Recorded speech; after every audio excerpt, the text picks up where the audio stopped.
So hi guys, this is now the update of the sunflower. So I think it was a month since we planted the sunflower, or more than a month, a little bit more than a month. I just cannot remember the specific date. So let's see who grows the most, tallest, and the shorter this time. So update.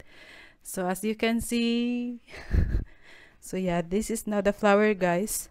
Sunflowers, by the way. So first, oh my gosh, even this is the person that's asking me what is the update of the garden. So here comes Felipe G. So yes, Felipe G, because we arranged this into the shortest to the tallest. So first in the line, guys, is Felipe G, and the next is Ryan Avery Rogue One. So I'm a little bit surprised with this Ryan Avery Rogue One, because he used to be the first one of the tallest that grows taller. Uy, commercial. Hey, Akira, commercial. Sorry for that, guys.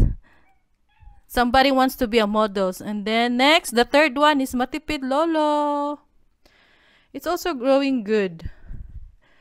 And next, this Margie. This is Margie Olveda. Yan. Next to sis Margie is who? Who will it be? None other than Icy Koi or Icy Fit. So by the way, guys, don't forget to also subscribe to their channels. Most of them have channels, guys, and these are their names. The channel names. Next, the sixth one is Miss Yudwish. Good thing now that the ladies sunflowers are growing good. Unlike before, we had the herbs, diba? So now the ladies are growing better. Kimi on the 7th. Yan. And then on the 8th, who is Serge A? Yeah, that is Serge A. So he's also tallest. And then next, who is this? With a very beautiful flower blossom. Oh no, sprouting. I don't know what's that called. So who? It's Blizzard Abroad. Yes, it's the 9th. And then last but not the least, and the tallest, is Bruce Davis. So as you can see, guys, this is my first time also to see the sprouts for the flowers. Yan. So Blizzard Abroad is the tallest and also one of the top 3 that has the most flower. I mean, obvious sprouting of flower. And also Bruce. Bruce is the tallest. Ah, yeah, the Bruce also. I already showed it. Yeah, you said Blizzard is the tallest. I mean the flower ba. Ah. Yeah, the very obvious sprouting of flowers. So, yeah, even though Bruce is the tallest, he's the one that grows the tallest, the most. But the flower sprout isn't that very obvious yet, unlike this Blizzard Abroad. And then this is Surge. So it's not much yet. And then next, this is Kimi. And Kimi happens to have 2 flowers. Already has a flower sprouting. It's 2 flowers. Also, it's 2. Yeah, she have 2. And then this is the bestie in YouTube, Miss Yudwish. She also have grown the flower. Yeah, already there's flower, guys. Because I think this is still like, this is still just a leaf.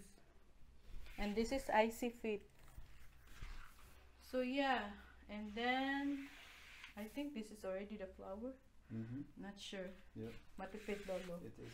So yeah, this is now our sunflowers, guys, from the shortest Felipe G to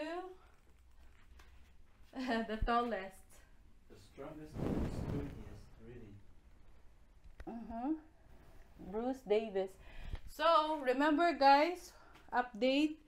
It's Blessed Abroad, Kimmy, and Miss Yudwish who has the most obvious with the flower sprout. So let's see who will grow the first flower. Okay, that will be the next challenge of the sunflower. But don't forget, if you want, you know, the table is still open to be part of my sunflower. And if you want to be part, okay, of course, just join membership, guys. And we can still join you, of course, diba? So yeah, thank you guys for being Miss Manny's channel members. Yan, that's the update for now. Next time we will see who has grown flower, blossom a flower first. Okay, ayan.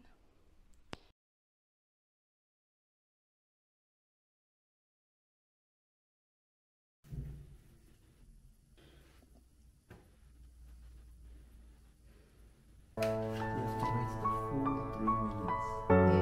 Yeah, but it's very clear now.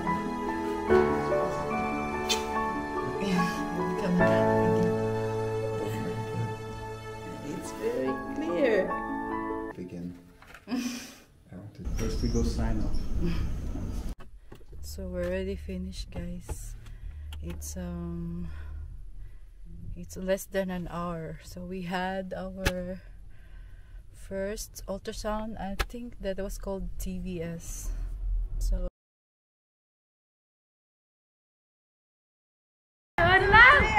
No! Twist. No. Whoa! It's no.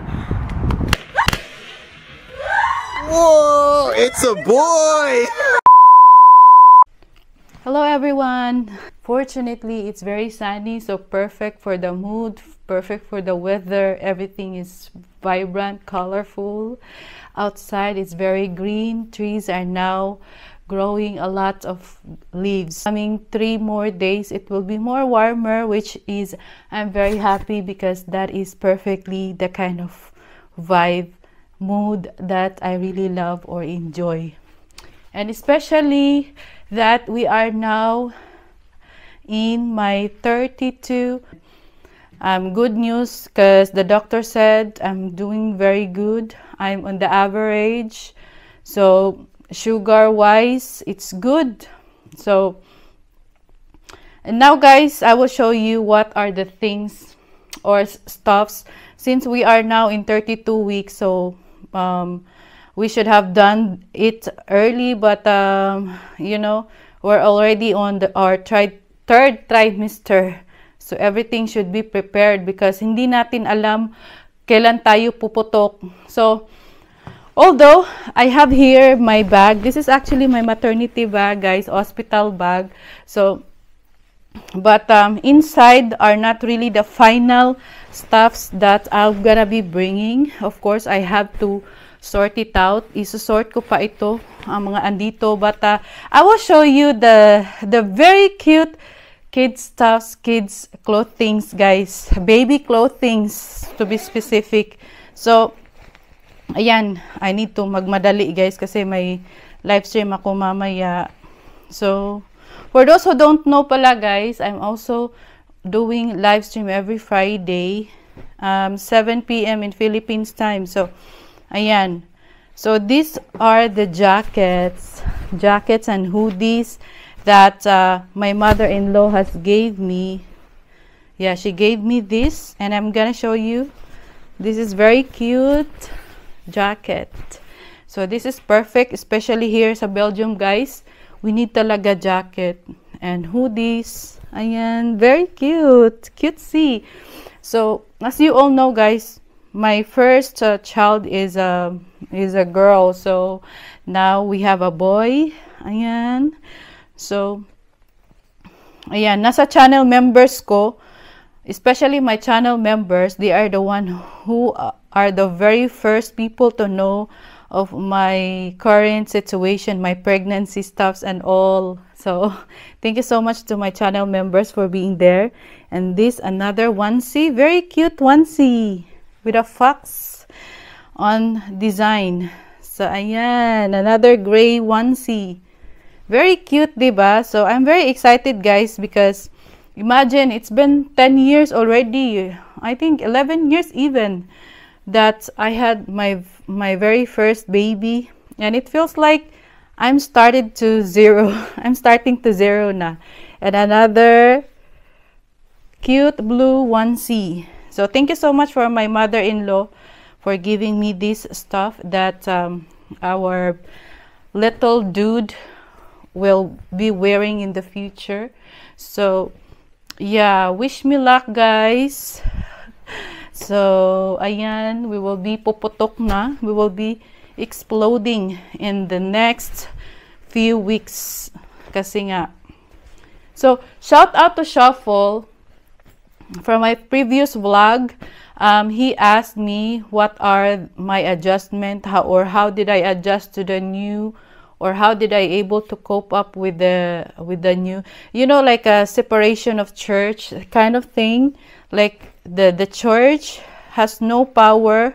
It's not legal. I mean, the church wedding here is not legal. So I'm in my head naman, guys, in my opinion about it, I don't find it having a lot of impact or too much impact or problem in basically in my daily life as a Filipina, especially because to be honest naman talaga is hindi naman talaga ako yung devoted sa church. Hindi ako religious na tao. So ayun, it's not that big impact towards with regards sa adjustment dito. Wala siyang problema.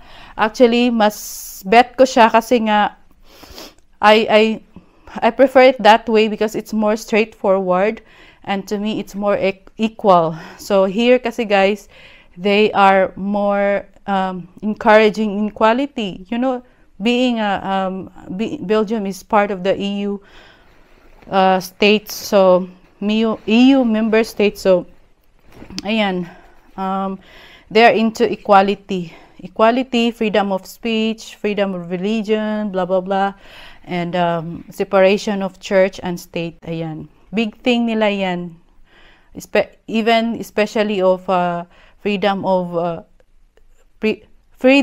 sexuality. Ayan, ito pa siya, guys, another red onesie. Galing din ito sa aking mother-in-law. Ayan, ginugroup ko to siya, guys, kasi according to its sizes. Ayan, ginugroup ko to siya according to its sizes. Ayan, I hope nakikita nyo pa. Ayan, very cute, diba? And then this is another onesie, very cute onesie. Ayan, ito pa. And ito ding jumper. Very cute, di ba? So, I'm really looking forward that I can find something for Impress as well that has a similar these clothings with the little dude, and for Impress also, like they have a little bit of twinning, you know, and then have it taking picture together. Oh my gosh, it's so exciting, guys. Having 2 kids now, so I'm like, you know, in my head, we want to create a little bit of a very cute memory picture taking. So yeah, that's normal. So, and then this one also, guys, this is a no kiss. So yeah, this is actually, we got it from free. So being a mother here in Belgium, guys, there's a lot of big advantages because they give free stuffs, vouchers. So this is one of the free that we got. Very cute onesie, warm, very nice fabric. At ito din, this is given by my mother-in-law as well. Yan, very cute lang siya. So ginugroup ko siya according to its sizes and uses. And this one, so I got it, we bought it from Shein actually, guys. So some of the clothings are from Shein kasi nakaka-save kami doon. marami kang mabibili sa iyong 100 euros. Marami ka ng items na mabibili. Malaking package na siya. Ito din. So, yung Shein dito guys is mag-order ka ng today and then the next week, same day, ayan, mag-arrive na siya. 1 week lang. So, madali lang. Tapos, nakaka-save ka pa. So, ito nga pala guys is personally selected or chosen by Empress. Yeah, she's the one who wants to, who likes to have the beer, the brown beer design for her baby brother. Ayan. Brother beer yata yung plano niya. Brother beer. So this is very nice, thick for like, yeah, got fabric. So ayan, naglo-loading ako guys. I think this is perfect for winter especially. And then so this I also I also have separate this group of clothings for the baby for the hospital. So I'm thinking to just bring about four clothings in the hospital because I think it will I will stay there around 2 to 3 days only sa hospital if ever everything is normal, diba? So wish me luck guys. So first I'm gonna show you the 4 pairs of mittens. Ayan, gloves. So one thing I forgot guys to buy are the socks. You know, the baby socks, especially for newborns. Ayan, and 2, dalawa lang ito siya. Small hat, newborn hat. And onesies, newborn onesies. Ito. Ayan. This is given by my mother-in-law. Ano to siya guys? H&M. H&M pair. So I'm thinking to wear this to our little dude on returning home na ba? When we're about to go home. So this will be his OOTD. Ayan. Very cute. Very small. Diba? An H&M. I like the fabric out as well. Next is, we have here also a cute, very, very cute newborn onesie from Zeeman. So actually, we got this from for free again from Zeeman shop. So ayan, may tag pa siya guys kasi I have to wash this first. I know, yeah, everything here is still needs to wash. So ayan, need ko pa talaga mag-prepare guys. Pinapakita ko lang sa inyo yung aking. Free lang to siya ha. I think this is 3.49. Worth 3.49 na free from Zeeman onesie. Ayan. If you're in Belgium guys, especially in Flemish region, ayan, and then you're pregnant or have a newborn baby, you will also enjoy this one in Zeeman. From Zeeman. And then this is from my mother-in-law as well. She gave me a lot of baby stuff really. So Bell and Bow. Yeah, this is for newborn as well. This is very cute. So this will be the one that we will be bringing to the hospital. And this very cute onesie as well for newborns. So ayan, these are the clothings that I will be bringing, including to bring in the hospital. Hindi naman masyadong marami kasi 2 to 3 days lang ako doon. Hopefully, if everything is normal. And then, these 2 swaddle. Ayan. It's my first time to use swaddle, guys. I hope it works or, you know, because I really don't have idea how to use a swaddle. So, good thing that this is like a zip. Yeah, like that. So, yeah. Ayan, ganyan lang siya. 2 naman, 2 pieces of swaddle. Ayan. Blue siya kasi nga boy yung aming ang aming baby. Ayan. So, ano pa? And then, I also have here, this will be the blanket. Ayan, very fur Pranella fabric blanket. So I actually got this. I brought this since from Philippines pa to siya, guys. I bought this from Philippines, and yeah, perfect kasi we're already actually planning when we got before kami nagpunta dito, we already talk about the possibility of having a baby.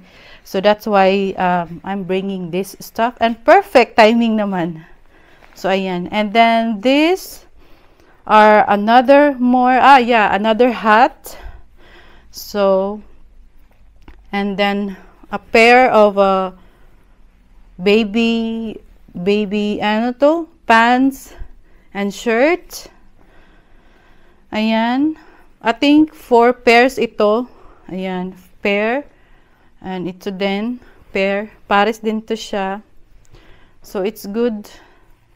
Actually, marami na kaming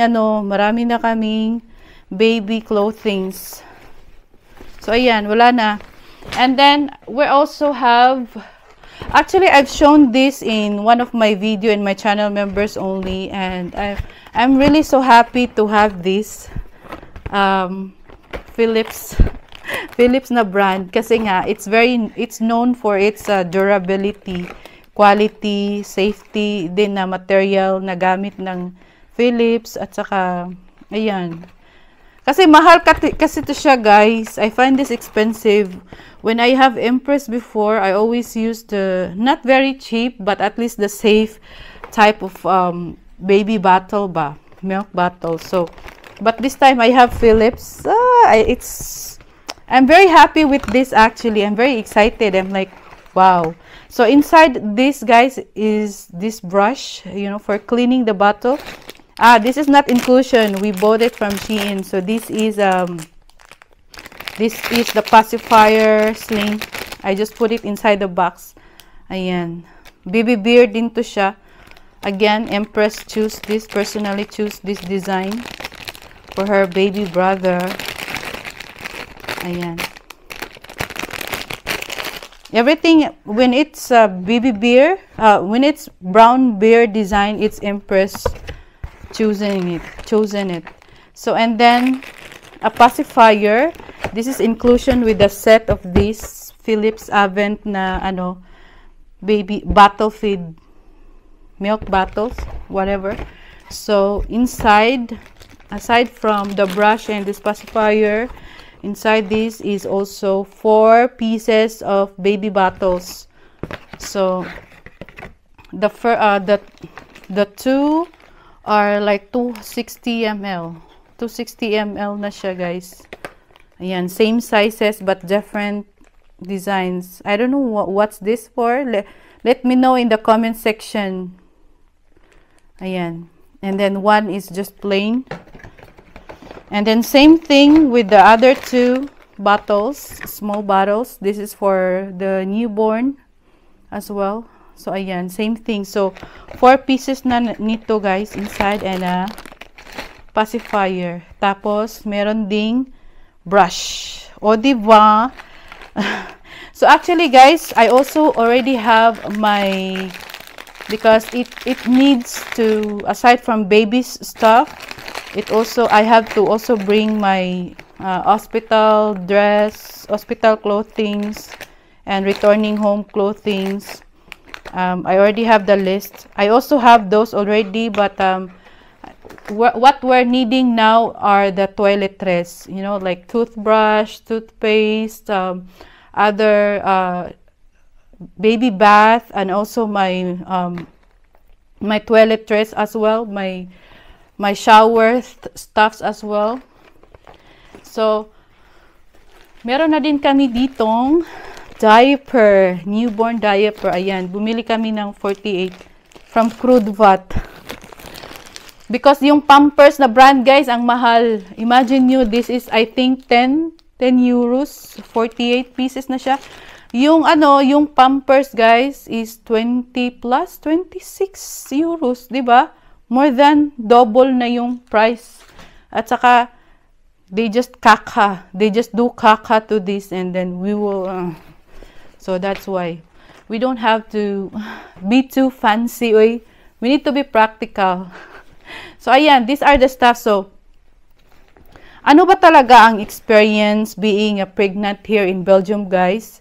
So here naman talaga, guys, is they really we are very much well taken care of, especially the needs and monitoring, you know. Hindi ka talaga papababayaan dito, and if nag-start ka pa lang, you are just starting mom, you know, everything is new to you. Meron silang guide. Actually, pakita ko sa inyo yung aming maternity booklet. So ito siya. So they give this to us from our gynecologist. So this is part of their program, and this is for free. Everything here is I mean, this booklets are actually free. So this is my record na to siya. My records here are, and for the babies, the schedule. Ayan, dito siya nakalagay. Ito yung this is the book that we always bring, and then filled up by the gynecologist every time, every visit.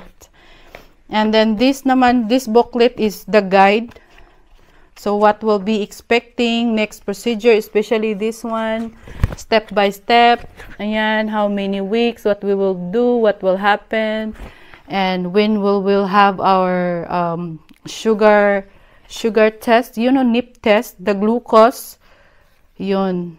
So, and then when we will have our gender, we can know the gender of the baby. So each visit talaga, guys, they will conduct ultrasound always. Each visit talaga. So ayan, we have a complete set of ultrasound since the very beginning of our doctor appointment. Ayan, very complete. And how much is the doctor fee? So oh my gosh, guys, it's really so nice with the doctor fee here, because I think 60 yata yung if you have to pay in cash, but that is being reimbursed by the insurance. So health insurance here is a must, mandatory siya, guys. So hindi ka pwedeng wala kang health insurance dito. So yung health insurance, guys, is nagre-reimburse siya ng about 75 to 80% ng binabayaran mo sa hospital, and then the rest is coming from your own pocket. So for example, if for example lang, if 100 euros yung check-up or fee sa doctor, so yung 80% is nire-reimburse ng health insurance, and tapos yung 20% is binabayaran mo na from your own money. So 'di ba, ang liit na lang nun. So example lang yung 100 ha, kasi hindi naman talaga siya 100. So ayan. And very accurate sila. Yung mga doctors dito is they're very gentle on with the patient, and kind of very friendly. They're also like really very well taken care of. And meron din ditong organization for the mother and the child that they're also guiding how it is, you know, and maraming benefits. Meron ditong, actually when we got here, we already receive monthly allowance, ganon ni Impress. At saka ito din, automatic na din ito siya. After a month, meron na din to siya. So ayan, ang ganda dito, guys, kasi hindi ka talaga mas-stress with regards sa benefits. Siguro yung nakaka-stress lang talaga is yung schedule ba. Talagang minomonitor nila, at it's a must talaga na puntahan mo yon, kasi there is no such a Filipino time, cancel or whatever. You need to do the appointment. And Also, the thing is, looking for doctor, you know, you need the appointment, and most of the time the doctors here are very busy, so talagang need mo talaga silang tawagan, need mo talagang mag-appointment, walk, you know, hindi, madalang lang talaga dito yung walk-in, guys, mag-walk-in. Everything here is on appointment talaga. Yun yung standard dito. Need mo talagang magawa ng appointment. So aside from these booklets, guys, for pregnant, we also have these booklets when the baby will arrive. So ayan, meron din kaming mga magazine, binibigyan kami ng magazines dito about information of a baby or being pregnant, you know, mga ganun. If you have postpartum, ganyan, mga very educational stuffs. So ito naman, guys, is this is the booklet. This is guide and booklet of when the baby is already here. Yun bang for immunization, vaccination, ito din yung dinadala namin. So meron din ditong guide, kailan, ganyan. So ayan.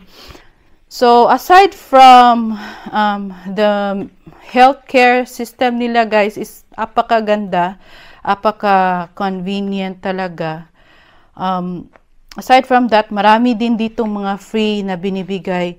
Katulad ng mga shops dito, yung Krodvat, you know, hindi ka rin mamumroblema kasi, especially if you're pregnant or you have a newborn, meron din silang mga gifts na binibigay, like 60 euros worth of toiletries from a certain shop, ganun.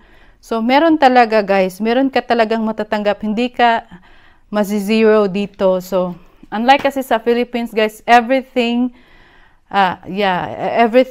will be on your shoulder, diba? So ayan, almost walang ano. But here, oh my gosh, they're very hands-on. They're very hands-on on their citizens. So ganyan, matik na yan siya. Ano pa? Ayun lang. Ayan, ang ganda lang ng dress ko. I really appreciate my dress today. Tcharan. Ayan. So, aside from this maternity bag that we will be bringing, we also have to bring the documents, you know, the necessary documents, especially the baby records during the prenatal records. Ayan. So, Fortunately, peeps, my friends, oh my gosh, I need to remind myself to not keep on saying guys, because Poots is already complaining about the vlogs that he keeps on hearing guys. Ano ba to? Ayan, mag-adjust patuloy ako. Ayan. So ayan, ibabalik ko siya dito kasi I still have to wash this. Lalabhan ko pa to siya. So, wish me luck, my friends. And good luck. Yeah, good luck to us. Good luck to us.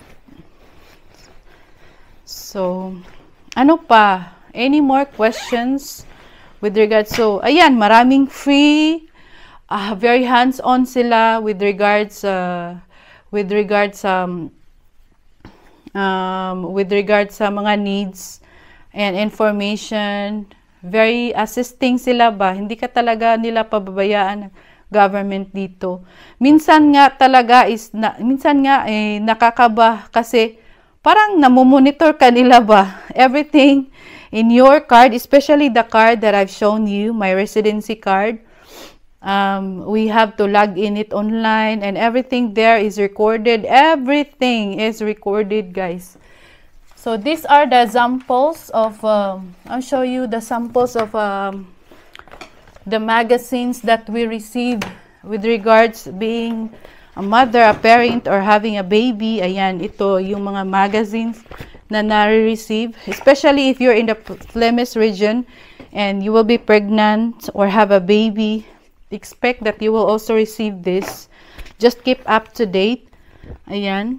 Just always ask your husband about it, you know, because especially that this is written in Dutch. Ayan, meron din dito about breastfeeding. Like how to breastfeed or something, especially for the new mothers. Ayan, about a father being a first time father, ganyan. May mga guides sila, magazines, for free na to siya, guys. So, friends, for free na to, mga friends. Ang kulit. So, aside from these baby items, guys, baby clothing, so we actually already have our baby car seat. Yeah, we already have it. And cribs, baby bed, we have it upstairs together beside our bed. Yeah, downstairs we have here the crib. So, downstairs naman, meron kaming crib. So, sadya talaga namin na dalawa yung aming paglalagyan ng baby kasi up and down itong bahay. At nakakapagod naman kung nandito ako sa kusina tapos umiiyak yung baby, umiiyak si baby, tapos magtatakbo pa ako sa taas. So, better we have two downstairs and then upstairs. And then we also have the baby strollers na. So, ayan. So aside from the free items from shops, guys, we will also receive some gifts coming from our health insurance company. So ayan, marami talagang benefits dito, guys, being a mother, being a pregnant. So meron din sila yung starter money, you know, like if the baby will be born 2 months prior or like after, may matatanggap din ditong amount. I think that's it. So I hope you guys learned something, and if you do, please don't forget to, I hope you my friends learn something, and if you do, please don't forget to hit the like button and comment down below if ever you have questions, suggestions, and ideas, especially our life here in Belgium and being a pregnant new mother here in Belgium. Our life here in Belgium. So, ayan na nga, guys. See you in the next one. Thank you so much for watching. And mega love shout out to my channel members. Thank you so much. So, see you all on the next vlog. Bye!